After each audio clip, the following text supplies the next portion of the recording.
जिस समय भीम दादा के गदा के प्रहार से दुर्योधन का उरुदंड टूट गया, उस समय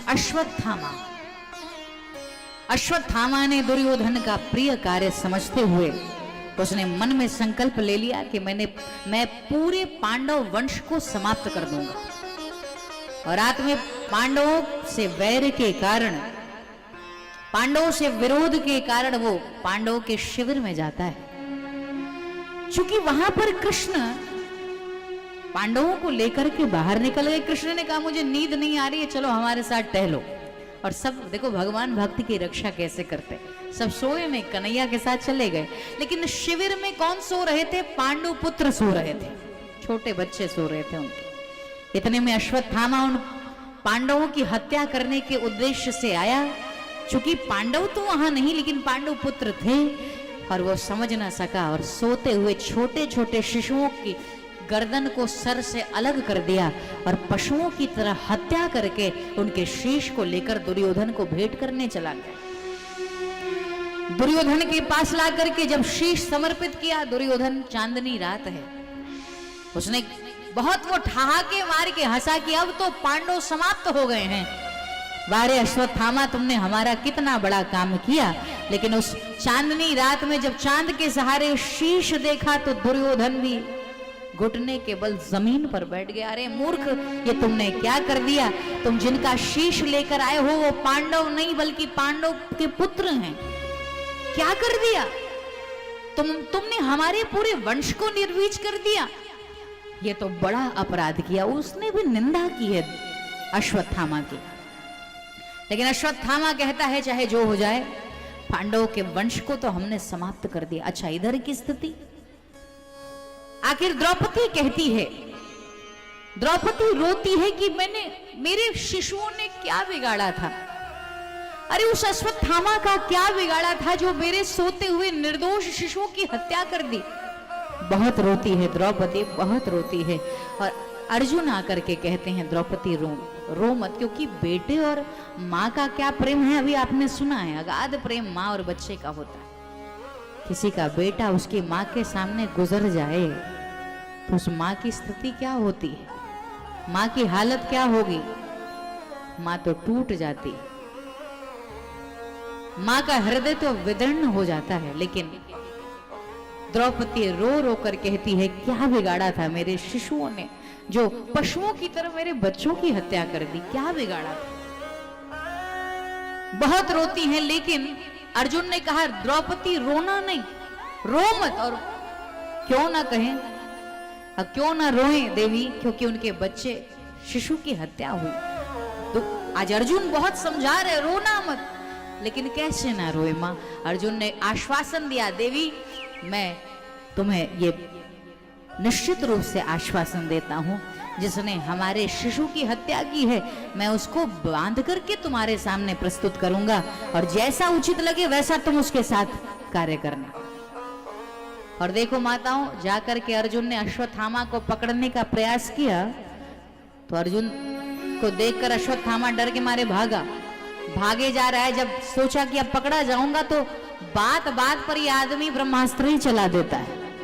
और इसीलिए इनके पिता ने अर्जुन को तो सिखाया, लेकिन इनको सिखाना नहीं चाहते थे। जानते हैं गलत आदमी के पास यदि सही चीजें भी रहेगी तो उसका दुरुपयोग ही करेगा। ये आतंकवादी जो हैं, कभी कभी आतंक को मिटाने के लिए बम का उपयोग करते हैं लोग, लेकिन कभी कभी ये आतंकी जो हैं मूर्ख, इनके पास अगर कोई अच्छी चीजें भी, संसार के कल्याण की चीजें भी आए तो वो संसार के विनाश के लिए उसी चीज का उपयोग कर दिया करते हैं। लेकिन अश्वत्थामा ने क्या किया? अश्वत्थामा ने बात बात में ब्रह्मास्त्र चला दी। चूंकि ब्रह्मास्त्र को असफल करना असंभव है, इसीलिए अर्जुन ने इधर से भी ब्रह्मास्त्र चला दिया और दोनों बड़ा भयंकर प्रलयकालीन दृश्य उत्पन्न हुआ। चारों ओर भयंकर वातावरण निर्माण हुआ और बड़ा विचित्र वातावरण बन गया।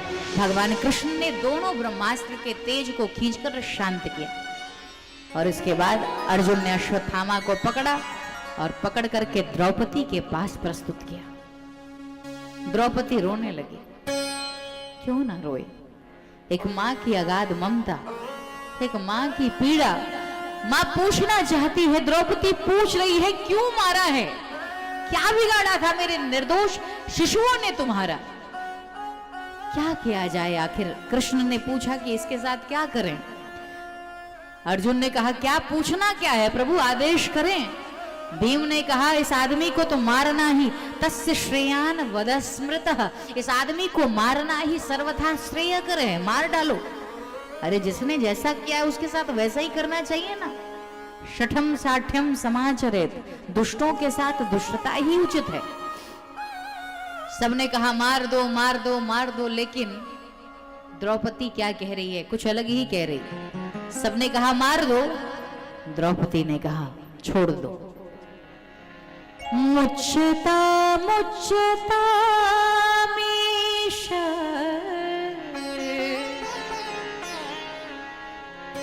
ब्राह्मणो नितरा गुरु,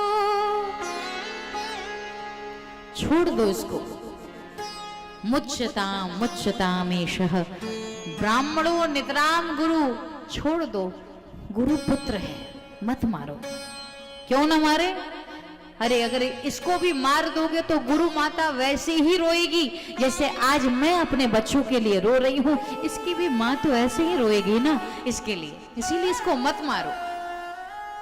सारी सभा कह रही है मारो, द्रौपदी कहती है छोड़ो, अब क्या होगा, किया क्या जाए। भगवान श्री कृष्ण ने अर्जुन की ओर देखा, कहा एक काम करो, चूंकि हमने ही शास्त्र में कहा है कि कोई भी व्यक्ति क्यों ना हो, यदि वो निर्दोष की हत्या करता है तो वो सर्वथा वध की ही योग्य है।